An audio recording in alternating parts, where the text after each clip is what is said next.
ข่าวว่าค่ะนะครับในชุดกระทุ้งกระบอกไม้ไผ่นะค ใช่ รับ ค่ะหรือภาษาค่ะเรียกว่าปอชองตู้นะคะปอชองตู้ที่แปลว่ากระทุ้งกระบอกไม้ไผ่ซึ่งบางคนอาจจะเข้าใจผิดว่าเอ๊ะหมายถึงโลชิงช้าหรือเปล่า ครับจริงๆแล้วบอชมตู้ก็คือการกระทุ้งกระบอกไม้ไผ่นะครับซึ่ง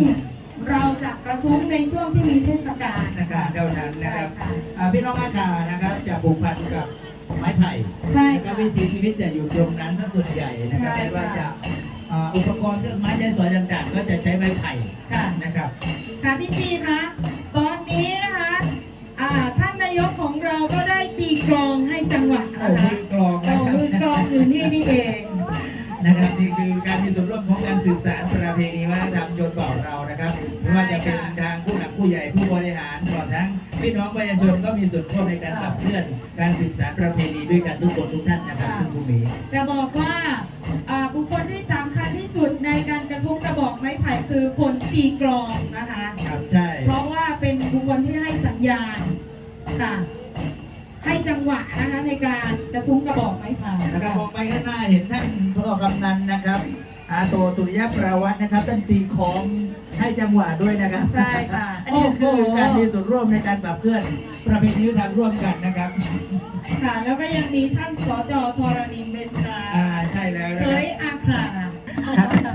ก็จะชวนนะครับนักท่องเที่ยวทุกท่านนะครับท่านใดอยากจะทดลองกระทุ้งกระบอกไม้ไผ่ร่วมกับพวกเราก็เชิญนะครับเข้ามาเลยนะครับ ค่ะ เข้ามาร่วมสนุกสนานและก็ร่วมสืบสานด้วยกันนะครับ ใช่ค่ะ ท่านสมนึกใจจากนะครับท่านประธานในพิธีท่านก็ร่วมกิจกรรมสืบสานประเพณีกับพวกเรานะครับต้องขอบคุณท่านเป็นอย่างยิ่งนะครับที่ให้ความสำคัญกับประเพณีวัฒนธรรมของพี่น้องชนเผ่า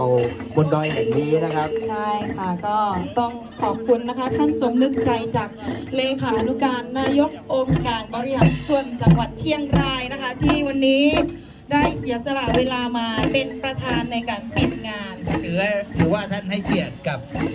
เราชาวแม่สลองในเป็นอย่างยิ่งนะครับ ใช่ค่ะ เดินทางมาไกลนะครับเดินทางมาไกลแต่ทั้งนี้ทั้งนั้นมาด้วยใจเกินร้อยจริงๆนะครับ ใช่ค่ะ วันนี้ท่านสนับสนุนงบประมาณนะครับในการจัดงานวันนี้นะครับเป็นจำนวนเงิน 100,000 บาทนะครับ โอ้โห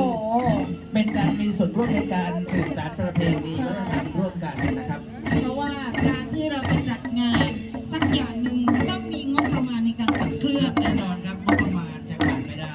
ถ้าเราไม่มีงบประมาณเราก็ไม่สามารถที่จะจัดการได้อย่างสมบูรณ์แบบในลักษณะอย่างนี้กับคุณอยู่แล้ว ก็ต้องฝากขอบคุณ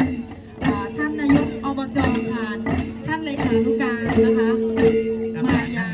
หน้า หรือ ที่ ไปจากนะครับ ค่ะ ฝากขอบคุณท่านนายกด้วยที่ท่านได้กรุณานะครับ ให้ความสำคัญเรื่องของประเพณีวัฒนธรรมเรานะครับถึงแม้ท่านจะอยู่ส่วนล่างแต่ท่านก็ไม่ทิ้งส่วนบน ใช่ค่ะ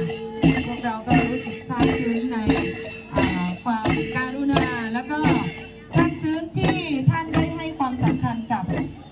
การรักษาขนบธรรมเนียมประเพณีบนดอยตลอง บ ใน นดอยไม่สลบในแห่งนี้นะครับนี่คือความหลากหลายทางชาติพันธุ์นะครับถึงแม้เราจะอยู่ด้วยความหลากหลายทางกลุ่มชาติพันธุ์แต่เราอยู่ด้วยกันด้วยความสงบสุขเห็นไหมครับพี่น้องครับ หน้าตายิ้มแย้มแจ่มใสนะครับ ไม่ว่าจะเป็นชาติพันธุ์นาขาจีนยูนานหรือลาหูรีซอร์อะไรก็ตามนะครับ เราอยู่ด้วยกันด้วยมีความสุขนะครับจะเห็นได้จากเทศกาลต่างๆครับ จะบอกว่าทุกคนนะคะสวมใส่ชุดชนเผ่าของตัวเอง ก็ปีหนึ่งอาจจะได้ใส่แค่